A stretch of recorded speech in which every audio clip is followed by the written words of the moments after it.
زۆربەی ناوچەکانی هەرێمی کوردستانی گرتەوە و پێشبینی چەند شەپۆلێکی تریش دەکرێت لە هەفتەی داهاتوودا.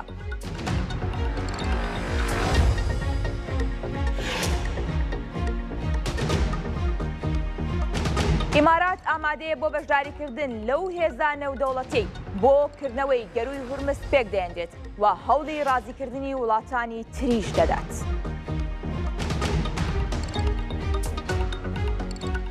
سوپای ئیسرائیل دەڵێت لە 20هەمین ڕۆژی جەنگدا ناوەندەکانی بەرهەمهێنانی موشەکی بالستی و سیستەما بەرگریەکانی لە ئێران کردوتە ئامانج.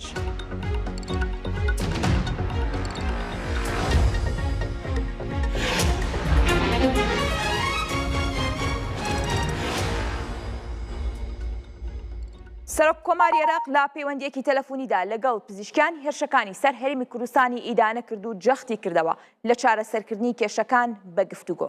دکتۆر لەتیف ڕەشید سەرۆککۆماری عێراق لەگەڵ مەسعود پزیشکیان سەرۆککۆماری ئێران پەیوەندیەکی تەلەفۆنیان ئەنجامدا و شەڕ و ئاڵۆزیەکانی ناوچەکەیان تاوتوێ کرد و